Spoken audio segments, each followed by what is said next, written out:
नमस्कार दोस्तों, स्वागत है आप सभी का एक बार फिर से आपके अपने इस यूट्यूब चैनल पर। दोस्तों, ये वीडियो बहुत ही महत्वपूर्ण है क्योंकि इस वीडियो में हम केवीएस 2025 को लेकर के कुछ महत्वपूर्ण बातों पर चर्चा करने जा रहे हैं। खासकर जो बातें हैं, जिस प्रकार से आप प्रश्न पूछ रहे हैं मुझसे बार बार, मुख्य रूप से आप पूछ रहे हैं कि एडवर्टाइजमेंट कब तक आ सकती है, या जिस प्रकार से अभी सोशल मीडिया पर बातें चल रही हैं कि भाई 4 अप्रैल तक हमें एडवर्टाइजमेंट देखने को मिलेगा, उस पर भी मैं बात करूंगा। एग्ज़ाम डेट की भाई, अगर इसकी एडवर्टाइजमेंट अप्रैल में आती भी है तो एग्ज़ाम कब तक हो सकता है, नया रिक्रूटमेंट रूल्स जो आया है उसकी वजह से क्या कुछ असर हमें देखने को मिलेगा, और जो नया एग्ज़ाम पैटर्न जिसकी बात की जा रही है 3 टायर एग्जामिनेशन, उस पर भी हम चर्चा करेंगे। और आखिर में थोड़ा सा हम ये भी समझेंगे कि अगर हमें तैयारी शुरू करनी है तो कैसे करनी चाहिए। तो वीडियो को ध्यान से देखिएगा आखिर तक। चलिए वीडियो की शुरुआत करते हैं। और आप सभी के लिए एक महत्वपूर्ण सूचना ये है कि अगर आप केवीएस 2025 की तैयारी कर रहे हैं तो आप हमसे जुड़ सकते हैं और बेहतर तैयारी कर सकते हैं। उसके लिए आप हमारे टेलीग्राम चैनल को ज्वाइन करें, जिसका डिस्क्रिप्शन बॉक्स में मैंने आपको लिंक दे रखा है। साथ के साथ यूट्यूब पर भी आपको डेली 9 बजे क्लास मिलेगी केवीएस से संबंधित, जिसमें कि हम जो नया एग्ज़ाम पैटर्न रहना है केवीएस का, उस पे संबंधित, और जो नया स्ट्रक्चर है जिसमें कि हमने देखा था ना, पहले 150 मार्क्स का पेपर हुआ करता था, 180 का हो गया है। तो नया जो स्ट्रक्चर रहा है पिछले साल से, उस पर बेस्ड हम सारी चीज़ें जो हैं करने वाले हैं। डेली बेसिस पे आपको क्लासेस मिलेंगी यूट्यूब पर, और फ्री नोट्स भी आपको मेरे टेलीग्राम चैनल पर डेली बेसिस पर मिल जाया करेंगे। बस आपको हमारे यूट्यूब चैनल को भी सब्सक्राइब कर लेना है। चलिए एक एक करके हम बात कर लेते हैं। सबसे पहले हम बात करेंगे एडवर्टाइजमेंट को लेकर के कि भाई एडवर्टाइजमेंट कब तक आएगा। तो देखिए अभी क्या इन दिनों सोशल मीडिया पर बहुत ज़्यादा ये बात चल रही है कि 4 अप्रैल तक आपको एडवर्टाइजमेंट देखने को मिलेगा। अब देखिए ये बात कितनी सही है कितनी गलत, इसको हम ऐसे समझते हैं। देखिए 4 अप्रैल को लेकर के अगर आप मुझसे पूछे कि क्या 4 अप्रैल को नोटिफिकेशन आ ही जाएगा, तो देखिए 4 अप्रैल की ऐसी कोई ऑथेंटिक इन्फॉर्मेशन मेरे पास भी नहीं है। मैं आपको बता दूं कि इससे पहले भी इस प्रकार की खबरें फैलाई गई थी कि भाई 11 मार्च तक हमें एडवर्टाइजमेंट देखने को मिलेगा। हालांकि वो 11 मार्च निकले हुए काफ़ी समय हो गया, कोई हमें ऐसा कुछ देखने को नहीं मिला है। तो ये सब चीज़ें क्यों की जाती हैं, ये कुछ एजेंडा होता है पहले से ही कुछ लोगों का, जो इस प्रकार से चीज़ें करते हैं। और मुख्य रूप से क्या करते हैं, ये फोमो क्रिएट करते हैं। फोमो मतलब फियर ऑफ मिसिंग आउट, कि ये इस प्रकार से पहले माहौल बनाया जाता है कि भाई इस डेट तक ये एडवर्टाइजमेंट देखने को मिलेगा, आप सभी जल्दी से जल्दी तैयारी शुरू कर दीजिए। और साथ के साथ अपना बैच बता देंगे कि भाई हमारा भी बैच आ गया, ले लो, अभी डिस्काउंट चल रहा है, उसके बाद प्राइस बढ़ जाएगा। तो इस प्रकार से क्या होता है, फोमो क्रिएट कर दिया जाता है। लोगों को लगता है कि अभी नहीं तो कभी नहीं। तो फोमो के चक्कर में क्या है कि वो अपना उनका कोर्स बिक जाता है, और फिर अंत में होता कुछ नहीं है, वो बस एक अफ़वाह होती है। और इसी प्रकार की अफ़वाह अभी भी फैलाई जा रही है। देखिए जिस प्रकार से चीज़ें केवीएस में चल रही हैं, उस आधार पे यकीनन ये ज़रूर कहा जा सकता है कि आने वाला समय बहुत महत्वपूर्ण है, क्योंकि केवीएस की एडवर्टाइजमेंट हमें कभी भी देखने को मिल सकती है। कभी मतलब कभी भी, मतलब कल भी, परसों भी, या 10 दिन बाद भी, या 15 दिन बाद भी। लेकिन जो चीज़ें जितनी हमें इन्फॉर्मेशन मिल पा रही है, उसके आधार पे हम ये ज़रूर कह सकते हैं कि जो मिड रहने वाला है अप्रैल का मिड जो है, वो समय काफ़ी क्रूशियल है, महत्वपूर्ण है। क्योंकि जैसा कि मैंने आपको पहले भी कहा था कि मार्च के आखिर तक आपको एडवर्टाइजमेंट को लेकर के कुछ ना कुछ हलचल अपडेट मिलेगी, और वो हमें नए रिक्रूटमेंट रूल्स के रूप में नज़र आ गया। और अब उसी चीज़ को लेकर के फिर से हम ये कह सकते हैं कि 15 अप्रैल तक आपको कुछ इस प्रकार की चीज़ें नज़र आएंगी, कुछ ना कुछ केवीएस की तरफ से होता हुआ नज़र आएगा। केवीएस जैसे हम जानते हैं पिछली वैकेंसीज़ को लेकर भी काम कर रहा है, उसमें जो एनआईओएस ड्रिल्ड के बच्चे थे उनको ज्वाइनिंग अब दी जा रही है, उनका भी डॉक्यूमेंट वेरिफिकेशन होना है। तो नई वैकेंसीज़ को लेकर भी जल्द ही आपको कुछ होता हुआ नज़र आएगा। इसलिए 15 अप्रैल तक का, मिड अप्रैल तक का जो समय है, बहुत ही महत्वपूर्ण है, बहुत ही क्रूशियल है। कुछ बड़ा होता हुआ आपको नज़र आएगा।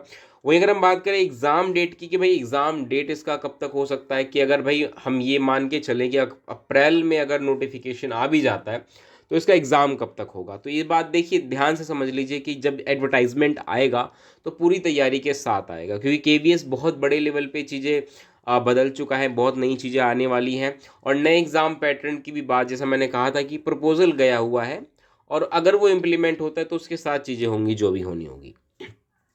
तो अगर एडवर्टाइजमेंट आएगा तो सब कुछ तैयारी होने के बाद ही आएंगी, और एग्ज़ाम डेट भी डिसाइडेड हो चुका होगा। और जो प्रोबेबिलिटी है, अगर अप्रैल में भी इसका नोटिफिकेशन हमें देखने को मिलता है मिड अप्रैल तक, तो हम ये कह सकते हैं कि आपको इसका एग्ज़ाम जुलाई में होता हुआ नज़र आएगा। जुलाई सेकेंड वीक में आपको केवीएस का एग्ज़ाम होता हुआ नज़र आएगा। तो आप अगर तैयारी कर रहे हैं तो दिमाग में टारगेट सेट करके रखिए जुलाई का महीना, और अपना जो भी टाइम टेबल है या जो भी टारगेट आप डेली बेसिस पे बनाते हैं वो इसी को ध्यान में रखते हुए ही आपको बनाना है।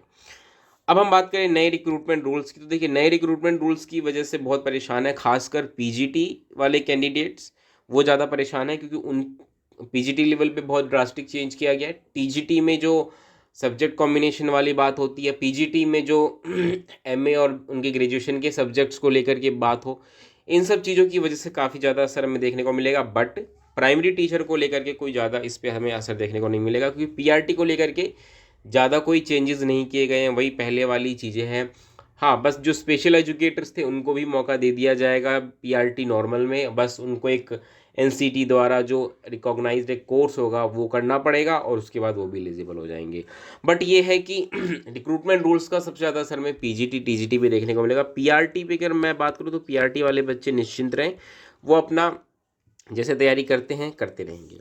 नए एग्ज़ाम पैटर्न की अगर हम बात करें तो अभी आपको ध्यान हो, एक दो दिन पहले ही नए एग्ज़ाम पैटर्न को लेकर के एक फेक न्यूज़ जो थी किसी असामाजिक तत्व के द्वारा जो है फैलाई गई थी, और उसके बाद से ही बहुत लोगों ने विश्वास करते हुए उस पर वीडियो बना दिया था, और अंत में पता चला कि भाई ये फेक है ना। और फिर केवीएस ने भी ऑफिशियली इसको लेकर के नोटिस जारी किया कि भाई ये चीज़ें इस प्रकार से चल रही हैं। हालांकि वो 3 टायर एग्ज़ाम को लेकर के था, और ये क्यों किया गया था इसको अभी कहना कुछ भी मुश्किल है। लेकिन ये बात तो तय है कि देखिए केवीएस में प्रपोजल गया है नए एग्ज़ाम पैटर्न को लेकर के, लेकिन अप्रूवल अभी मिला है। ये कहना कि भाई मिल गया है और आप तैयारी शुरू कर दो, अभी ऐसा कुछ नहीं हुआ है। हमें भी इंतज़ार है, एडवर्टाइजमेंट जैसे ही आएगी चीज़ें कन्फर्म हो जाएंगी। बट हाँ, प्रोबेबिलिटी काफ़ी ज़्यादा है कि भाई नए एग्ज़ाम पैटर्न को अप्रूवल मिल जाएगा। ठीक है, तो ये कुछ महत्वपूर्ण बातें, उम्मीद है आप समझ पाए होंगे। अब अगला जो महत्वपूर्ण सवाल आता है कि भाई तैयारी कैसे शुरू करें, क्योंकि आप में से बहुत सारे बच्चे ऐसे होंगे जो सीरियस होंगे और वो तैयारी शुरू कर चुके होंगे। तो देखिए 2-3 बातें मैं आपको बता दूं, क्योंकि आप भी क्या है कि इस कश्मकश में है कि यार नया एग्ज़ाम पैटर्न आ जाएगा तो हम क्या करें। ठीक है, तो ऐसा देखिए, अगर नया एग्ज़ाम पैटर्न आएगा ना तो आपके सिलेबस में कोई ज़्यादा बड़ा चेंज नहीं होगा। सिलेबस जो 2022 में आया था वही है। अगली वीडियो में मैं आपको सिलेबस के बारे में भी बता दूंगा कि क्या कुछ सिलेबस है। आपको क्या करना है कि आपको अपनी तैयारी करनी है, जैसा कि जो 2022 में एग्ज़ाम पैटर्न था उसके आधार पर ही तैयारी करनी है। अगर कुछ ड्रास्टिक चेंज आता है तो प्री वाले में ज़्यादा बड़ा चेंज नहीं आएगा, एक मेंस सब्जेक्टिव पेपर ऐड हो जाएगा, इससे ज़्यादा कुछ नहीं होगा, इस बात को समझ लीजिए। तो आपको क्या करना, आपको अपनी तैयारी पहले की तरह ही रखनी है, और उसमें भी सबसे महत्वपूर्ण है कि आपको प्रीवियस ईयर क्वेश्चन जो हैं वो सॉल्व करते जाने हैं। और एनसीईआरटी तो बिल्कुल भी नहीं छोड़नी है, क्योंकि अगर आप देखेंगे ना इसका सिलेबस में भी मेंशन है कि एनसीईआरटी बेस्ड जो आपका सब्जेक्ट होता है, जैसे कि अगर पीआरटी भी है तो उसमें भी आपको जो 5th तक की एनसीईआरटी हो गई, हालांकि कहने के लिए 5th तक की एनसीईआरटी होती है, वो डिफ़िकल्टी लेवल 10 तक का हो जाता है, तो उसकी समझ आपको होनी चाहिए। तो आप एनसीईआरटी अच्छे से बनाइए। ठीक है, खासकर जो मैथ्स होता है, एसएसटी, साइंस, ये सारे सब्जेक्ट आपको करने हैं। इसके अलावा प्रीवियस ईयर क्वेश्चंस जो है वो आपको ज़रूर करने हैं। आपको एक करंट अफेयर का सेक्शन और देखने को मिलता है जो कि बहुत ही कम होता है। अगर आप पूरा पेपर देखें तो 99.99% तो स्टैटिक होता है। स्टैटिक मतलब चीज़ें पहले की तरह होती हैं, और करंट अफेयर का सेक्शन बहुत ही कम होता है। पहले ज़्यादा हुआ करता था, अब कम कर दिया गया। तो करंट अफेयर को लेकर के जो बच्चे परेशान हैं वो ज़्यादा परेशान ना हो। करंट अफेयर आप बाद में भी कर लेंगे, कोई एक मैगजीन आएगी तो उसको उठाकर आप उससे तैयारी शुरू कर लीजिएगा। नए एग्ज़ाम पैटर्न की जो हम बात कर रहे हैं, तो नए एग्ज़ाम पैटर्न को लेकर के मैंने आपको पहले ही बता दिया कि ज़्यादा कुछ सोचना नहीं है इसके बारे में। आपको अपनी तैयारी पहले की तरह ही करनी है जैसे आप कर रहे थे।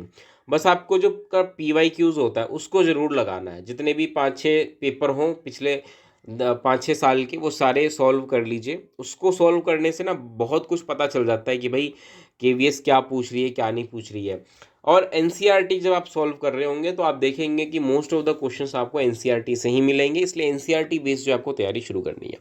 अब कुछ चीज़ें जैसे कि सीडीपी का सेक्शन हो गया या पेडागोजी हो गई, इनको हम ये नहीं कह सकते कि भाई आप एनसीईआरटी बेस्ड कर लीजिए। हालांकि मेन सोर्स एनसीईआरटी होता है, बट एनसीईआरटी के लिए, सीडीपी या पेडागोजी के लिए अगर एनसीईआरटी हम रेफरेंस ले तो उतना यूज़फुल नहीं होता। तो इसके लिए आप क्या है कि आप हमारे चैनल को सब्सक्राइब कर सकते हैं। यहाँ पे आपको सीडीपी और पेडागोजी की रेगुलर क्लासेस, जैसा कि मैंने आपको कहा, डेली 9 बजे मिला करेगी। बस आपको हमसे जुड़े रहना है। और हाँ, साथ के साथ फ्री नोट्स भी जो है वो अवेलेबल हो जाएंगे, उसके लिए आपको परेशान होने की आवश्यकता नहीं है। तो बस आपको इसी प्रकार से अपनी तैयारी जो है शुरू करते जानी है और हमसे जुड़े रहना है। तैयारी आपकी अ, बेहतर हो जाएगी, आपको परेशान होने की ज़रूरत नहीं है। और आने वाले समय में जैसे जैसे जो भी अपडेट आती रहेंगी वो भी मैं आपको समय समय पर देता रहूँगा। इस वीडियो में इतना ही रखते हैं, मिलेंगे दोस्तों अगली वीडियो में। तब तक के लिए नमस्कार, धन्यवाद।